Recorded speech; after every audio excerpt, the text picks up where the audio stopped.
سلام طعنا هبلي زخبركم من زخبركن انت ملكتنا اقدستن نزعات زبطحنا حدشت معبالتاتن حيزنا لكم قريبنا لنا كم تلمود مدلاتنا تكتاتلو لايك شير سبسكرايب بمقبار بيتسب كتكونوا نعدمكم علينا ناب زرزر مبلنا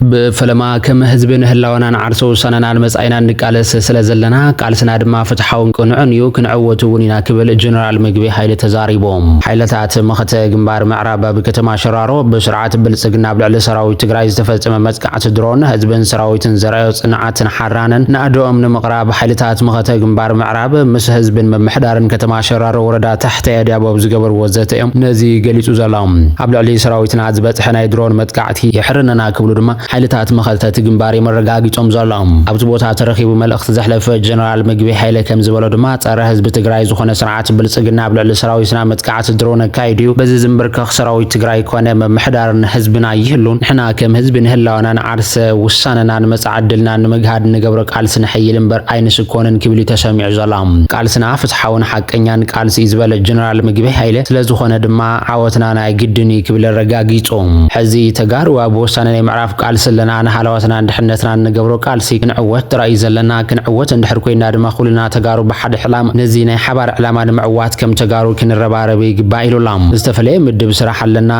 غلينا اب سراويت غلينا برت عاطينا غلينا ممحدرلنا غلينا بصتا مخبار غلينا ون حخايم كوينا حزب نحكم لنا غلينا ممهر كوينا نمهر لنا غلينا نغادو خوينا ون غبر نخفلالنا سلازي نحنا تغارو تግራይ نخلاتنا معاريا مخنياتنا حبار حد علامه يزلنا بمباليو جنرال مغبي نتغارون تገልጾም ኣብዛ ዓለም ኢዲሂቡ ብህይወት ዝነብር ህዝብ የለን ስለዚ ክንነብር ክንቃለሰለና ደመና ይዞም ሰዋዓት ከንቶ ይተርፍን ህዝባው ተለኾም አበሽቱ መብጽሕ ድማ ክንሰርሒና ነዝን ምትግባር ድማ ንድሕሪታይ ንብልን ክብል ይዛረብ ምድር ሸራሮ ዓዲ ሓቂ ዓዲ ቃልሲ ዓዲ ጀጋኑን ኣብርታው ቃልሲ ህዝብ ትግራይ ሸራሮ ዘይተጋደለ የለን ትማሊ ኣብ ቃልሲ ነርኩም ለመውን ኣብ ቃልሲ ለኹም ንህዝብን መምሕዳርን ከተማ ሸራሮ ድማ ነመስግነኩም ክብል ይመጉሽዎም ዘላም ኣዛዛ አርሚ 13 ዝኾነ ጸጋይ ማርከስ በግድኡ እትቃልስ ነውሕ ዋኒና ተቃሊስና ከዓተ ዓዊትና ሓዝውን መጺና ንቃልሰለና ኣብ ቃልስ መስዋዕት ምኽፋለሎም ንሕና ንቃልስ ዘለና ናይ መጀመርታ ሰዋዕትና ኣብ ከተማ ሸራሮ ከም ተገደለ ይንርአ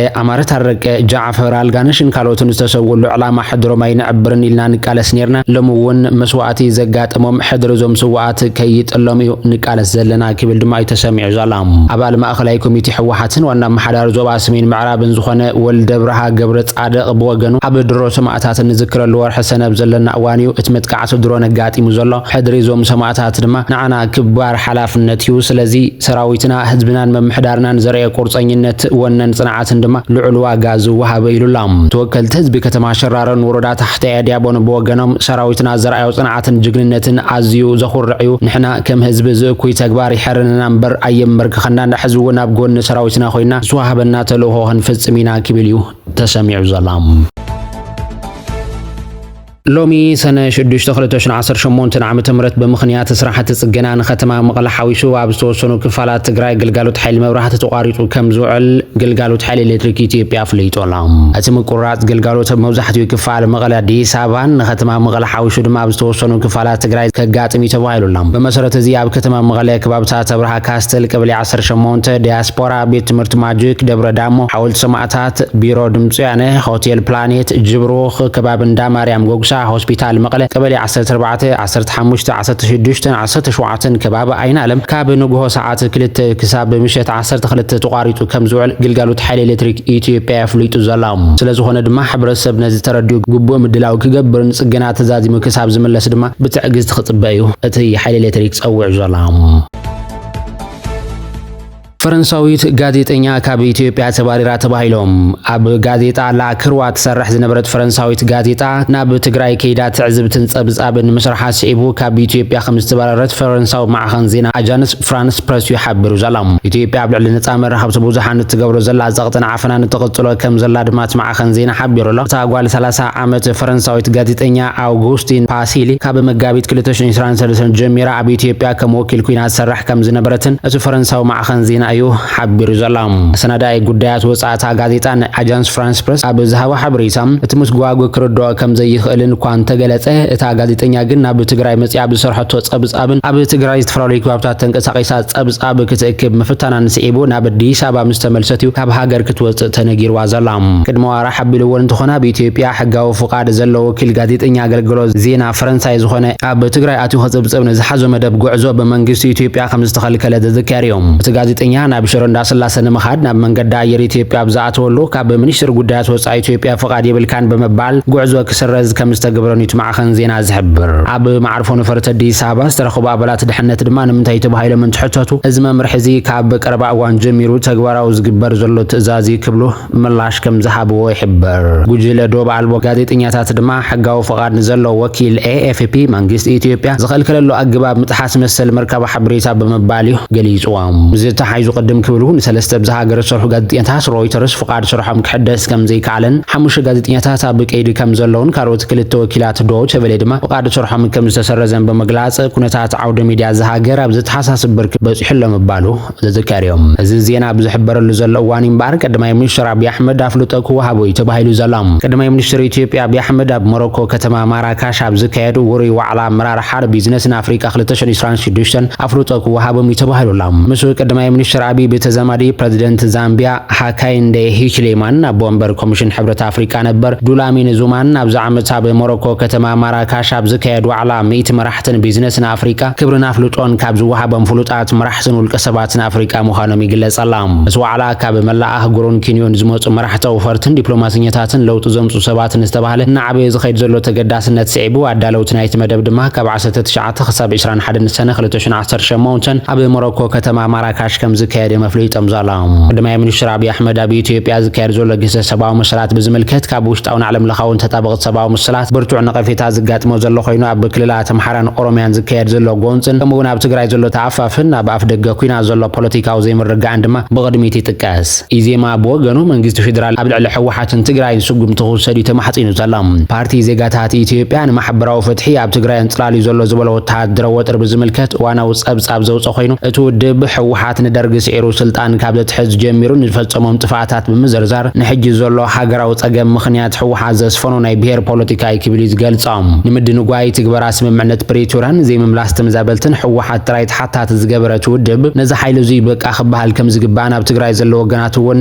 ንዝውሰድ ስጉምቲ ክትሓበሩ ይጸውዕ ዘላ ነዚ ድማ ካብ ዘይቋረጽ መከራ ንምድሓን ናይ ኩላትና ኢትዮጵያን ሓበራዊ ናይ ገዛዕዮ ክኸውን ይግባእ ክብል እዩ ንኻልኦት ኢትዮጵያውያን እውን ነቲ ስጉምቲ ክትሓባበሩ ጸዊዖም ከም ሕወሓት ዝበለ ደም ዘይጸግብ ዝበሉ ኣካልን ንዕኡ ዘዛውሩ ሒደት ውልቀ ሰባትን በቃኹም ኢልካ ደው ምባል ኣብ ልዕሊ ህዝቢ ምንም ዓይነት መስዋዕትነት ዘየእቱ መንገዲ እቲ ዘይሕጋዊ ጉጅለ ጥራይ ዝዓርፍ ኣገዳሲ ስጉምቲ ግን የድልዩ ክብል እዩ ንመንግስቲ ስጉምቲ ክውሰድ ዝምሕፀን ዘሎ እዚ ናይ ኢዜማ ካይዳ እዚ ንመኢሶንን ዳግማይ ብልጽግናን ዝትክእ ዘሎ ውድብ ተባሂሉ ብተንተንቲ ፖለቲካን ነቐፌታን የቐርበሉላ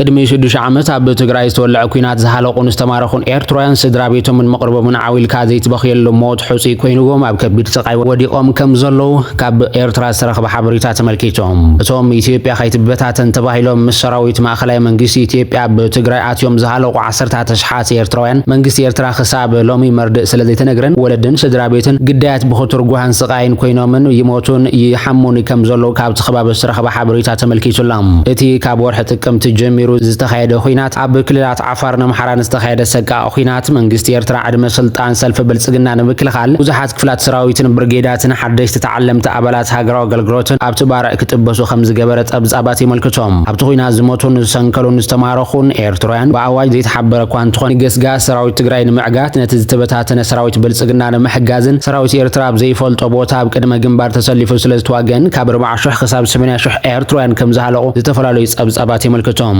ኣብቲ ናይ ኣስታት 3 ዓመታት ዘስካሕኸ ኩናት ትግራይ ካብ 600,000 ክሳብ 1 ሚልዮን ህይወት ሰብ ከም ዝቐዘፈን 10 ሽሓት በርጌስ ድማ ካብ ቤት ንብረቶም ከም ዝተበዛበሉን ከቢድ ሰብኣዊ ገሰት ከም ዝተፈጸመን በቢልዮናት ዶላር ዝግመት ንብረት ትካላትን ተሕተ ቅርጽን ከም ዝዓነወን ከም ዝተዘምተን ድማ ኣህጉራውያን ትካላት ይሕብሩ መንግስቲ ኤርትራ ድማ ካብቶም መግዛእቲ ኢትዮጵያ ንምጽራግ ዝተጋደሉ ኤርትራውያን በብእዋኑ ብገዛእ ኢዱ ዝቐንጽሎም ዝሰወሮም ዜጋታት ከም ዝስዋዕተ ይፍለጡን ወይ ድማ ብህይወት ከም ዘየለውን ስድራ ቤቶም ይሕብርን ብተወሳኺ ካብ ጭቆና መንግስቲ ኤርትራን መምላት ኣብ ጉዕዞ ስደት ኣብ ምድረ በዳ ሳህራን ማእከላይ ባሕርን በብእዋኑ ዝጠፍኡ ዘለዉ ኤርትራውያን ከም ኤርትራውያን ክክሕዶሙ ናብ ሃገሮም ስነ ስርዓት ቀብሪ ከይፍጸመሎም እውን ክኽልክል ጸኒሕሎም ብዙሓት ስድራ ቤታት ኤርትራ ሓለዋት ደቆም ክፈልጡ ኣብ ፈቐዶ መምሕደራትን ኣብ ቤተ ጽሕፈትን ከይዶም በተደጋጋሚ ሕቶታት እኳ እንተቕረቡ ንፈልጡ የለን ዳግማይ ከይተሓቱና ከይትመጹና እንተተመሊስኩም ግን ሓላፍነት ክትወስዱ ኢኹም ብዝብል መግናሕትን ጸማም እዝንን መልሲ ክህቦም ጸኒሖም ብዛዕባ እዚ ህዝቢ ኤርትራ ጽቡቕ ከም ዘይምነ ዝነገረሉ መንግስቲ ኤርትራ ብኩናት ትግራይ ዝህለቆም ኤርትራውያን ክብሪ ከይሃበ ስድራ ቤቶም ከይሓበረን ኣብ መዓልቲ ስዋዓት 20 ሰነ ስዋዓት ንምዝካር ብዝብል ሽምዓ ክውልዕ ይዳሎ ከም ዘሎ ድማ ካብቲ ሃገር ዝረኽብ ሓበሬታ የመልክት ፕሬዚደንት አሜሪካ ዶናልድ ትራምፕ ዋይት ሃውስ ኣብ ዘውፅኦ ሃንደበታዊ መግለጺ አሜሪካ ምስ ኢራን ዝገበረቶ ኩናት ብወግዕ ቋሪፃ ብዓብዪ ስምምዕ ከም ዝበፅሐ ተፍሊጦም ትራምፕ ኩናት ምስ ኢራን ዶ ቢልና የለና ክብል ዝገለጽ ኮይኑ ኣብ ልዕሊ ኢራን ክፍጽሞ ኢሉ ሓቢርዎ ዝነበረ ወተሃደራዊ መጥቃዕቲ ሃንደበት ከይካየድ ድሕሪ ምእዛዙ ስዒብ ብመሰረት እቲ ድሕሪ ታሪኻዊ ስምምዕ ዘሎ ቁልፊ ዝርዝራት ክልቲኦም ወገናት ነቲ ተኽሲ ዶ ምባል ንተወሳኺ 60 መዓልታት ዘናውሕ ነባር ሰላም መንገዲ ዝጸርግን ኣዝዩ ጽንኮር ስምምዕነት ከም ዝበፅሑ ተገሊጹ ዘሎ ብመሰረት እቲ ስምምዕ ኢራን ዝኾነ ዓይነት ኒኩለሳዊ ኣጽዋር ከይተማዕበልን ከይትገዝእን ከም ዝተስማዕምዐት ኣሜሪካ ዝገለጸት ኮይናም እቲ ካብ ኩናት ጀሚሩ ተዓጽዩ ጸንሐ ንዓለማዊ ንግዲ ነዳዲ ኣዝዩ ኣገዳሲ ዝኾነ መጻብ ብሆርሙዝ ብቕልጡፍ ክኽፈት እውን ተስማዕሚዓ ኣላ እቲ ስምምዕ ኣብ ዝቕጽሉ መዓልታት ኣብ ኤውሮጳ ብወግዕ ክፍረም ምዃኑን ምክትል ፕሬዚደንት ኣሜሪካ ዝኾነ ጄዲ ቫንስ እውን ክርከብ ተባሂሉላ እዚ ከምዚ ኢሉ እንከሎ ሚኒስትር ጉዳያት ወጻኢ ኢራን ብዛዕባ እቲ ጉዳይ ኣብ ቀንዲ ነጥብታት ስምምዕነት ምህላዎም ዋላ እኳ እንተኣመነ ብዛዕባ ዘገድዱ ነጥብታት ግን ብጥንቃቐ ከም ዝርእይዎ ይሓቢሩ ዘሎም ስምምዕ ከም ዘሎ እኳ እንተኣመነ ገና ናይ መወዳእታ ቀያድን ውሳነ ከም ዘይተበፅሐ ግን ኣመልኪቶም ቤንያሚን ኔታንያሁ ድማ ምስ ፕሬዚደንት ኣሜሪካ ዶናልድ ትራምፕ ሙሉእ ስምምዕ ከም ዘሎ ዝገለጽ ኮይኑ እቲ ቀዳማይ ሚኒስትር ኢራን ኒኩለራዊ ኣጽዋር ንኸይትውንን ኣብ ዝግበር ቃልሲ ምስ ፕሬዚደንት ኣሜሪካ ዶናልድ ትራምፕ ሙሉእ ከም ዝሰማማዕ ኣፍሊጡ ዘሎ ኔታንያሁ ብዝሃቦ መግለጺ ቴሄራን ኒኩለራዊ ዓቕሚ ንምጥራይ ትገብሮ ዘላ ምንቅስቓስ ንጸጥታ ማእከላይ ምብራቕን ዓለምን ዓብዪ ስግኣት ምዃኑ ኣስሚሩሎም እቲ ቀዳማይ ሚኒስትር ፕሬዚደንት ትራምፕ ኣብ ልዕሊ ኢራን ዝሓዘ ጽኑዕ መርገፂ ብምንኣድ ክልቲኦም መራሕቲ ነቲ ስግኣት ንምግታእ ብሓባር ክሰርሑ ምዃኖም እውን ገሊጾሎም መንግስቲ እስራኤል ነቲ ብ 2015 ምስ ኢራን ተፈሪሙ ዝነበረ ኣህጉራዊ ውዕል ኒኩለር ብጽኑዕ ክቃወም መጽንሑ ዝፍለጥ ኮይኑ ፕሬዚደንት ዶናልድ ትራምፕ እውን ቅድሚ ሕጂ ኣሜሪካ ካብቲ ውዕል ክትወፅእ ብምግባር ኣብ ልዕሊ ኢራን ዝለዓለ ጸቕጢ ፖሊሲ ክኽተል መጽንሑ ዝፍለጥ እዮም ዝኸበርኩም ተመልከቲ ሓበሬታታት ሰዓት በዚ ኸምቤትና ብዝቕጽል ብሓድሽ ምዕባለታት ምሳኹም እንራኸብ ክኸውን ሰናይ ምክትታልኩም ግን መስኪና ኣለና